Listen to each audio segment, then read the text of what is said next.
چرا باید ویدیوهای آپدیت رو تماشا کنی؟ چون ممکنه تغییرات مهمی توی قوانین یوتیوب رخ بده ولی شما متوجه نشید و کانال شما استرایک دریافت کنه. پس تا آخر این ویدیو همراه من باش، با لایک و سابسکرایب حمایت کن. مهمترین آپدیتی که چند روز قبل در کانال تلگرام معرفی کردم ابزار لایکنس دیتکشن هست، یعنی تشخیص شباهت چهره که تب کپی رایت در استودیو به تب تشخیص محتوا تغییر نام داده شده و این ابزار در کنار ابزار کپی رایت مچ تول اضافه خواهد شد. تشخیص شباهت به شما کمک می‌کند محتوایی رو پیدا کنید که چهره شما ممکنه توسط هوش مصنوعی تغییر داده شده و شما میتونید درخواست حذف اون ویدیو رو به کمک این ابزار ثبت کنید. ابزار لایکنس دیتکشن شبیه کانتنت آیدی یوتیوب عمل میکنه. یعنی به جای اینکه محتوای صوتی تصویری رو چک کنه، شباهت چهره یک شخص رو در ویدیوها جستجو میکنه. یوتیوب گفته قبل از ارسال درخواست حذف مطمئن بشید که آیا استفاده از چهره شما منصفانه بوده یا نه، یعنی فیر یوز رعایت شده یا نه. ابزار لایکنس دیتکشن فعلا در مرحله آزمایشی هست و در نسخه بتا در دسترس هست. برای شروع شما باید در قسمت کانتنت دیتکشن در استودیو فرایند تایید هویت گوگل رو تکمیل کنید. باید یک آیدی کارت آپلود کنید و یک ویدیو کوتاه از چهره خودتون برای تایید ارائه بدید. پس از اینکه این مراحل رو انجام دادید، یک ایمیل تاییدیه دریافت می‌کنید، ولی ممکنه این فرایند تا 5 روز پس از ارسال سلفی طول بکشه. البته یوتیوب در آینده صدا رو هم اضافه خواهد کرد. فعلا چهره رو تشخیص میده و دقیقاً شبیه کپی رایت مچ تول ویدیوهایی که چهره شما استفاده شده حتی با هوش مصنوعی در قسمت لایکنس دیتکشن نمایش داده میشه و شما میتونید بررسی کنید و استرایک انجام بدید و درخواست حذف اون ویدیو رو ثبت کنید. ویدیوهایی که تشخیص میدید که چهره شما نیست و یا تصمیمی در موردش نمیگیرید به تب بایگانی منتقل میشه. چه کسانی واجد شرایط استفاده از لایکنس دیتکشن هستن؟ برای واجد شرایط بودن باید سنتون بالای 18 سال باشه. فقط مالک کانال یا کسی که مدیر هست میتونه لایکنس دیتکشن رو تنظیم کنه. ادیتور نمیتونه تنظیم کنه ولی بعد که فعال شد میتونه درخواست حذف بده. پس باید دسترسی هایی که میدید رو دقت کنید. شما فقط میتونید تشخیص شباهت رو برای یک کانال تنظیم کنید. اگر ویدئویی رو پیدا کردید که چهره شما استفاده شده ولی در قسمت لایکنس دیتکشن نمایش داده نشده، میتونید از طریق فرم درخواست حذف ویدیو رو ثبت کنید. چون این ابزار در مرحله آزمایشی هست، ممکنه همه ویدیوهایی که چهره شما با هوش مصنوعی ساخته شده رو شناسایی نکنه. اگر ویدیویی هست که از چهره شما استفاده کرده و برای شما در قسمت لایکنس نیست، میتونید به صورت دستی درخواست حذف و ثبت کنید. از این به بعد باید خیلی دقت کنید. اگر از چهره هر شخصی استفاده کنید، میتونه به راحتی با این ابزار درخواست حذف ویدیوی شما رو ثبت کنه. حتی بدون این ابزار هم میشه فرم درخواست حذف ویدیو رو پر کرد. مهمترین تغییری که در قوانین سیاست اطلاعات نادرست پزشکی داشتیم مربوط میشه به محتوایی که به دروغ ادعا میکنه تنباکو یا نیکوتین اعتیادآور یا مضر نیست. اگر همچین محتوایی منتشر کنید، از 20 اکتبر 2025 محتوای شما از یوتیوب حذف خواهد شد و ممکنه کانال شما استرایک دریافت کنه. یوتیوب در 15 آگوست 2025 مقاله‌ای رو منتشر کرده و چارچوب سیاست اطلاعات نادرست پزشکی رو توضیح داده. این چارچوب شامل اطلاعات نادرست پیشگیری، اطلاعات نادرست درمان و اطلاعات نادرست انکار بیماری هستند. اطلاعات نادرست پیشگیری: محتوایی که با راهنمایی‌های مقامات بهداشتی در مورد پیشگیری و انتقال بیماری‌های خاص و ایمنی و اثربخشی واکسن‌هایی که تایید شده مغایرت داره حذف میشه از یوتیوب. مثلا محتوایی که یک ماده مضر رو برای پیشگیری از بیماری ترویج میکنه. اطلاعات نادرست درمان، محتوایی که با راهنمایی‌های مقامات بهداشتی در مورد درمان بیماری‌های خاص از جمله ترویج مواد یا شیوه‌های مضر خاص مغایرت داره از یوتیوب حذف میشه. مثلا محتوایی که به جای مراجعه به پزشک برای یک بیماری خاص داروهای اثبات نشده رو تشویق میکنه، مانند ترویج کلوریدسزیوم به عنوان درمانی برای سرطان. اطلاعات نادرست انکار، محتوایی که وجود بیماری‌های خاص رو انکار میکنه از یوتیوب حذف میشه. این شامل محتوایی میشه که مرگ افراد بر اثر کووید 19 رو انکار میکنه. یوتیوب مثالهای بیشتری رو ذکر کرده ولی گفته این لیست کامل نیست. تنها نمونه‌هایی هستند که شما بدونید که چه مواردی شامل نقض قوانین میشه. اگر این مواد رو به عنوان روش‌های پیشگیری از یک بیماری معرفی کنید، ممکنه کانال شما اخطار دریافت کنه. تبلیغ مواد یا درمان‌هایی که خطر ذاتی آسیب شدید بدنی یا مرگ رو به همراه دارن. مثلا مصرف بنزین، گازوئیل، نفت سفید برای پیشگیری یا مرهم سیاه، محلول معدنی معجزه‌آسا، مصرف پروکسید هیدروژن با درجه بالا. محتوایی که ادعا میکنه تنباکو باعث سرطان نمیشه، محتوایی که ادعا میکنه نیکوتین اعتیادآور نیست، اطلاعات غلط در مورد ایمنی واکسن. مثلا در مورد عوارض واکسن اگر بگید باعث سرطان یا فلج میشه، این نقض قانونه. عوارض جانبی واکسن رو ایرادی نداره اعلام کنید. اگر ادعا کنید که واکسن باعث اوتیسم میشه، واکسن ها برنامه‌ای هستن برای کاهش جمعیت، یا موارد دیگه مثل اینکه واکسن های تایید شده باعث مرگ، ناباروری، سقط جنین، اوتیسم یا ابتلا به بیماری های عفونی میشن. ادعاهای مبنی بر اینکه دستیابی به ایمنی جمعی از طریق عفونت طبیعی ایمن‌تر از واکسیناسیون هست. اطلاعاتی در مورد اثر بخشی واکسن که ادعا میکنه واکسن ها هیچ اثری بر پیشگیری از بیماری ها ندارن. اطلاعاتی مبنی بر اینکه واکسن ها شدت بیماری از جمله بستری شدن در بیمارستان یا مرگ رو کاهش نمیدن. اطلاعات غلط در مورد مواد تشکیل دهنده واکسن ها. مثلا ادعا کنید که واکسن حاوی موادی هست که واقعا در فهرست مواد تشکیل دهندش وجود نداشته باشه. مثلا بگید واکسن شامل بافت جنین هست یا محصولات جانبی حیوانات. یا اینکه ادعا کنید واکسن ها حاوی موادی هستند برای ردیابی افراد. یا اینکه ادعا کنید واکسن ها ساختار ژنتیکی یک فرد تغییر میدن. اینها تنها مثال‌هایی از اطلاعات نادرست در مورد واکسن بودن که اگر می‌خواید اطلاعات بیشتری به دست بیارید باید قوانین رو مطالعه کنید. مورد دیگری که یوتیوب اعلام کرده حذف اطلاعات نادرست در مورد سرطان هست. یوتیوب گفته وقتی بیماران سرطانی یا عزیزانشون با تشخیص بیماری مواجه میشن، اغلب برای تحقیق به فضای آنلاین مراجعه میکنن. مأموریت ما اینه که مطمئن بشیم وقتی به یوتیوب مراجعه میکنن میتونن به راحتی محتوای با کیفیت از منابع معتبر سلامت پیدا کنن.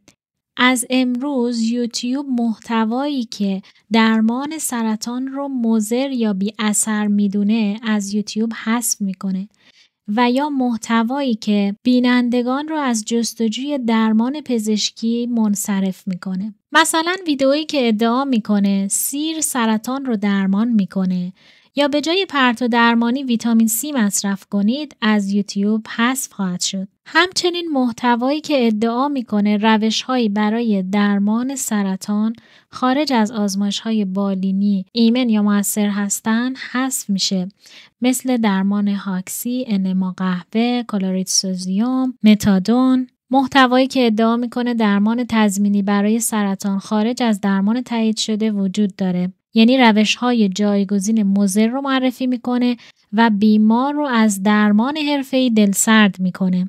و محتوایی که ادعا میکنه درمان‌های تایید شده برای سرطان هرگز مؤثر نیستن، یعنی شیمی درمانی، پرتو درمانی، اینها مؤثر نیستن. اینها نقض قوانین یوتیوب هست. محتوایی که ادعا میکنه آب میوه نتیجه بهتری نسبت به شیمی درمانی در درمان سرطان داره. پس درمانهای جایگزین غلط رو نباید توصیه کنید. محتوایی که به جای جستجوی درمانهای تایید شده برای سرطان، رژیم غذایی و ورزش رو ترویج میده، این هم خلاف قوانین یوتیوبه. یوتیوب گفته ما برای افزایش میزان محتوای سلامت با کیفیت بالا در یوتیوب در حال انتشار یک پلیلیست هستیم از ویدیوهای جذاب و آموزنده مرتبط با سرطان که با کلینیک مایو در این زمینه داریم همکاری میکنیم و در حال تولید محتوای ویدئویی در مورد انواع شرایط سرطان هستیم. همچنین ترویج شیر خشک‌های جایگزین برای نوزادان به جای شیر مادر یا شیر خشک‌هایی که تجاری هستند نقض قوانین هست. آپدیت بعدی مربوط میشه به تبلیغات سیاسی پولی در اتحادیه اروپا. تبلیغاتی که ما بهش میگیم paid promotion اگر شامل تبلیغات سیاسی پولی باشه، یعنی شما پولی دریافت کرده باشید که تبلیغ سیاسی انجام بدید در ویدیو، از 10 اکتبر ویدئوی شما اگر حاوی تبلیغات سیاسی پولی اتحادیه اروپا باشه، این ویدئو برای کاربران اتحادیه اروپا در دسترس نخواهد بود. مخاطب‌ها همچنین میتونن ویدئوهایی که حاوی تبلیغات سیاسی هست رو گزارش کنن. اگر حاوی تبلیغات سیاسی اتحادیه اروپا باشه، اون ویدئو برای کاربران اتحادیه اروپا در دسترس نخواهد بود. قبلا در مورد پید پروموشن در تنظیمات ویدیو توضیح دادم. در صورتی تیک پید پروموشن رو بزنید که ویدئوی شما حاوی تبلیغات هست. تبلیغات پید پروموشنز باید قوانین کامیونیتی گایدلاین و قوانین یوتیوب اد پالیسی و قوانین تبلیغات یوتیوب رو رعایت کنند.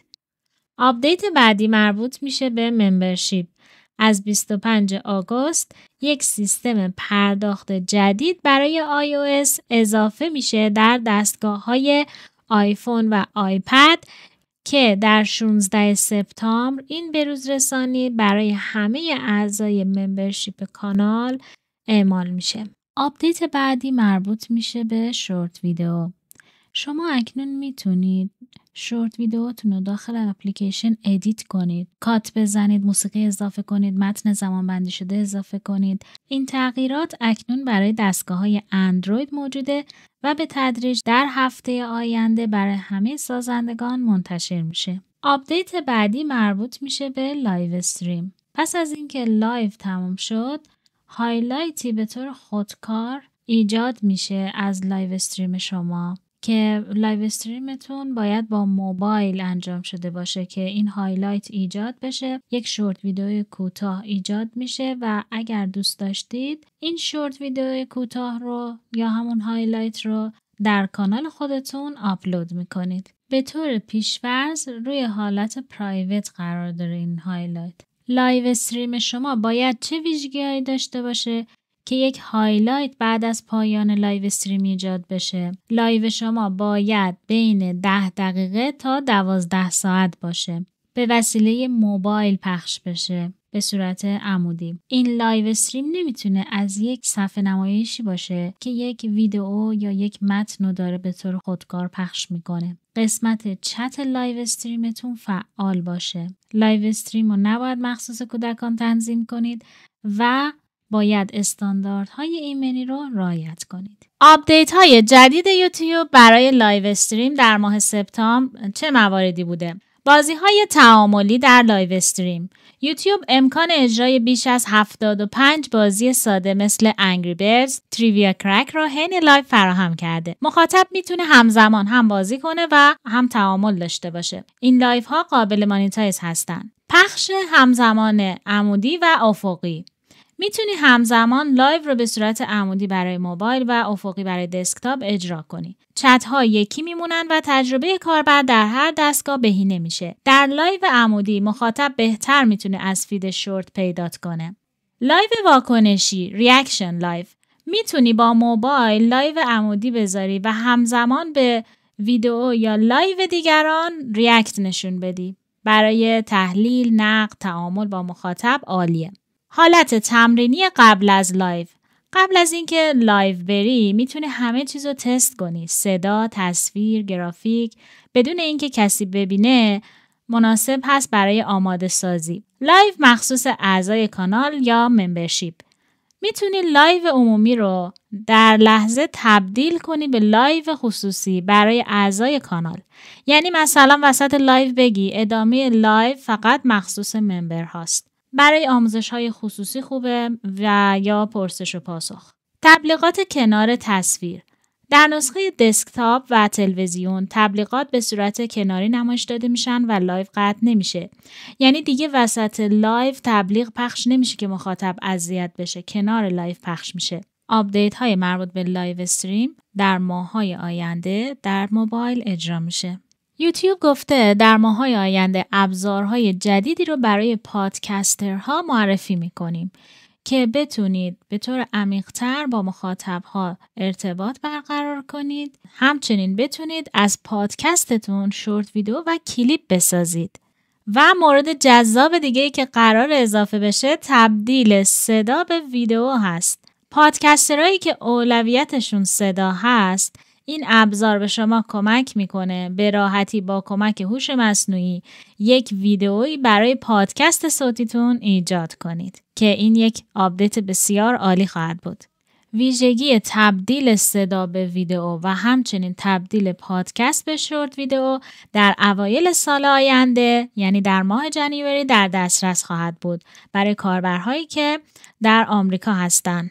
یوتیوب قراره ویژگی هایی رو برای یوتیوب میوزیک ایجاد کنه که به هنرمندان فرصت میده که ارتباط بهتری بگیرن با طرفدارانشون. مثلا قراره گزینه‌ای برای پیش ذخیره آلبوم های آینده اضافه کنه، ارائه تایمر شمارش معکوس و نوتیفیکیشن برای ایجاد انتظار برای انتشار آینده. مورد دیگه‌ای که قرار اضافه کنه در یوتیوب میوزیک پخش ویدیوهای مخصوص طرفداران هست. یعنی شناسایی و پاداش دادن به بینندگان برتر با کلیپ‌های ویدیوهای اختصاصی و به اشتراک گذاشتن پیام‌های ویژه برای طرفداران برتر. همچنین ارائه فرصت خرید کالاهای انحصاری به بینندگان برتر که این آپدیت های یوتیوب میوزیک در اوایل سال آینده، یعنی در ماه جنیوری، اجرا خواهد شد. یوتیوب در حال اضافه ابزارهای هوش مصنوعی برای شورت ویدیو هست. ویرایش ویدیوهای شما با هوش مصنوعی، شما میتونید فیلم خامتون رو با ترانزیشن، صداگذاری و موسیقی که هوش مصنوعی انجام میده به زبانهای انگلیسی و هندی به راحتی ادیت کنید. تبدیل گفتار به آهنگ، ابزاری برای ریمیکس که به شما امکان میده فوراً دیالوگ ویدیوتون رو به یک موسیقی جذاب برای شورت ویدیو تبدیل کنید. و VO3 رو در شورت ویدیو خواهیم داشت که شما میتونید به راحتی با یک پرامپت یک ویدیو بسازید، ویدیویی که کیفیت بهتری خواهد داشت و با صدا خواهد بود و استفاده رایگان نامحدود خواهد داشت. همچنین با قابلیت جدید VO شما میتونید شورت ویدیوتون رو متحرک کنید، یک شی به شورت ویدیو اضافه کنید و یا یک سبک هنری رو به شورت ویدیو اضافه کنید. دو آپدیت دیگری که قبلا در موردش صحبت کرده بودم هم اگر دقت کنید اجرا شده در استودیو، گزینه اسک استودیو که میتونید از هوش مصنوعی کمک بگیرید، در مورد کانالتون سوال بپرسید که این مورد رو در ویدیوهای قبل بررسی کردم که آپدیت دیگر تست تایتل هست که این مورد رو هم در ویدیوهای قبل توضیح دادم و اجرا شده. آپدیت بعدی مربوط میشه به ویژگی Extend with AI. آموزشش رو در ویدیوهای قبلی بیان کردم و آپدیت دیگری که در ویدیوهای آپدیت قبلا بیان کردم اضافه شدن ابزار ایفکت میکر هست. اگر واجد شرایط باشید میتونید به سایت effects.youtube.com برید و افکت های ویژه خودتون رو برای هوش مصنوعی طراحی کنید. آپدیت جالب دیگه‌ای که قرار اضافه بشه روشی جدید برای مدیریت زمان در شورت فید هست. یوتیوب این قابلیت برای شما اضافه میکنه که محدودیت روزانه‌ای برای مدت زمان پیمایش در شورت فید رو در تلفن همراه تعیین کنید. پس از اینکه تایم روزانه‌تون تموم شد یک پرامپت دریافت میکنید که پخش شورت فید رو غیر فعال میکنه. یوتیوب گفته ما برای این که بتونید تایم خودتون رو مدیریت کنید این قابلیت ها رو اضافه میکنیم. همچنین که قبلا ویژگی بد تایم و تیک بریک را اضافه کرده بودیم. بد تایم زمان خوابتون هست. مثلا در تنظیمات ویدیو تعیین میکنید که 15 دقیقه دیگه استاپ بشه، چون ممکنه شما در حال مشاهده ویدیو باشید و خواب برید. بد تایم رو خیلی وقته که اضافه کرده. به نظر من گذاشتن محدودیت روزانه برای اسکرول در شورت فید خیلی آپدیت جالبی نیست، چون میتونه باعث کاهش ویو بشه. همچنین حساب‌هایی که به وسیله پدر و مادرها کنترل میشه میتونن برای فرزندانشون یک تایمی تعیین کنن برای اسکرول کردن در شورت فید. از کجا میتونید تیک بریک یا همون استراحت یا شورت تایمر رو تعیین کنید؟ باید وارد اپلیکیشن یوتیوب بشید، روی پروفایل بزنید، ستینگ، جنرال، گزینه شورت تایمر یا تیک بریک رو انتخاب کنید و تایم لیمیت کردن رو تعیین کنید، مثلا 30 دقیقه. وقتی 30 دقیقه تموم شد شما یک ریمایندر دریافت میکنید برای استراحت. البته اگر دوست داشتید بازم اسکرول انجام بدید میتونید گزینه دیسمیس ریمایندر رو علامت بزنید، ولی برای حساب‌هایی که به وسیله پدر و مادر کنترل میشه این گزینه نان دیسمیس هست، یعنی کودک نمیتونه دیسمیس رو بزنه. آپدیت دیگری که قرار اجرا بشه در مورد وارنینگ هست. اگر کانال شما وارنینگ دریافت کنه، مثلا ویدئوی محدودیت سنی داره یا نقض دستورالعمل‌های انجمن هست، وارنینگ دریافت کرده، شما میتونید قسمتی رو که مشکل داره ویرایش کنید یا حذف کنید و دوباره برای بررسی ارسال کنید و وارنینگ برطرف بشه و ویدیو در یوتیوب پابلیک بشه. البته کسانی به این ویژگی دسترسی دارن که ادوانس فیچر کانالشون فعال باشه. شما فقط یک بار میتونید ویدیو رو ادیت کنید و برای بررسی ارسال کنید. البته این ویژگی یعنی اصلاح کردن برای تمام تخلفات دستورالعمل‌های انجمن کامیونیتی گایدلاین در دسترس نیست. حتی اگر شرایط رو داشته باشید برای تمام تخلف‌ها در دسترس نیست. یوتیوب این ویژگی رو پارسال معرفی کرده و الان در حال آزمایش هست.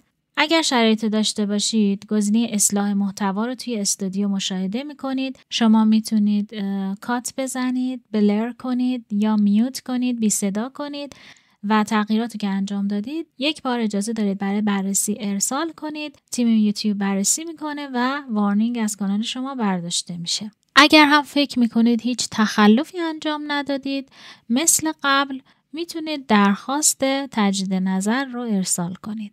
یوتیوب از لحاظ بصری آپدیت هایی رو انجام داده که شما احتمالا متوجه شدید، مثلا تغییر شکل دکمه لایک و خیلی موارد جزئی دیگه.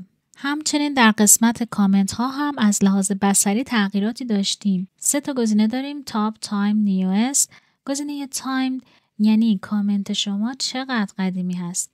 مثلا 3 سال پیش پست شده، شما متوجه میشید که این کامنت متعلق به چند ماه پیش یا چند سال پیش هست. آپدیت بعدی مربوط میشه به درخواست ایجاد کانال جدید بعد از بسته شدن به دلیل نقض قوانین. یوتیوب به شما شانس دوباره میده، فرصتی دوباره برای کانال هایی که بسته شدن. اخراج مادام العمر دیگر وجود ندارد. اگر کانالتون به دلیل نقض قوانین بسته شده، بعد از 1 سال میتونید فعالیت کنید. البته یوتیوب گفته این شامل همه نقض قوانین ها نمیشه. مثلا اگر کانالتون به دلیل نقض قوانین کودکان بسته شده، ممکنه دیگه نتونید کانال ایجاد کنید. پس این شامل همه نمیشه، بستگی به نقض قانون شما داره. اینکه چه قانونی رو نقض کردید مهم هست و چند بار نقض شده. اگر 1 سال گذشته وارد استودیو بشید، ممکنه گزینه درخواست کانال جدید رو مشاهده کنید و درخواست رو بزنید و کانال هایی که درخواستشون پذیرفته میشه میتونن کانال جدید ایجاد کنن. آپدیت های دیگه ای که قرار اجرا بشه مخفی کردن اند اسکرین هست. گزینه هاید در بالای صفحه نمایش داده میشه. شما میتونید اند اسکرین اون ویدیو رو پنهان کنید و اگر روی شو بزنید دوباره اند اسکرین نمایش داده میشه. همچنین دکمه سابسکرایب رو اگر از طریق واترمارک اضافه کنید این گزینه به زودی حذف میشه. از نظر یوتیوب یه چیز اضافی هست چون زیر ویدیو دکمه سابسکرایب وجود داره. یوتیوب گفته ما آزمایش جهانی در موبایل انجام دادیم از مارچ تا جولای و در مورد پنهان کردن اند اسکرین باعث کاهش کمتر از 1.5% بازدید از اند اسکرین ها شد و همچنین تجزیه و تحلیل های ما در 2 جولای نشون داد که حدود کمتر از 0.05% از کل سابسکرایبرها از دکمه شناور سابسکرایب در واترمارک ویدیو هست. به خاطر همین این تغییرات رو ایجاد کردیم برای به حداقل رساندن حواس پرتی در ویدیوها که بیننده راحت‌تر بتونه روی محتوایی که تماشا میکنه تمرکز کنه. اطلاعیه دیگه‌ای که یوتیوب منتشر کرده در مورد گزینه Restricted Mode حالت محدود هست که یوتیوب گفته این ویژگی از سال 2010 وجود داشته و به طور پیش‌فرض برای همه کانال‌ها خاموش بوده مگر اینکه خودتون دستی برید Restricted Mode رو روشن کنید. حالت محدود چیه؟ حالت محدود برای کاربرهایی هست که زیر 18 سال هستن که محتوای مثبت 18 نمایش داده نشه. و یوتیوب گفته اگر بازدیدتون کاهش پیدا کرده Restricted Mode دلیلش نبوده چون این از سال 2010 وجود داشته. یوتیوب گفته اگر بازدیدتون کاهش پیدا کرده چند تا دلیل میتونه داشته باشه. ممکنه یه جامپ زدید و دوباره نمودار برگشته به حالت عادی یا ممکنه مربوط به تغییر عادات فصلی باشه با پایان تابستان حدود ماه آگوست، یعنی این یک عادت فصلی هست که هر سال اتفاق میفته و یا ممکنه مخاطبهای شما از اد بلاکر استفاده کرده باشن و یا اینکه رقابت شدید باشه در درون پلتفرم. یوتیوب گفته ما در حال تولید محتوای سلامت روان و رفاه نوجوانان هستیم. معمولا نوجوانان در مورد موضوعاتی مثل افسردگی، اضطراب، ADHD، اختلالات خوردن به یوتیوب مراجعه میکنن. اکنون قفسه از ویدیوها و منابع معتبر را مشاهده خواهند کرد.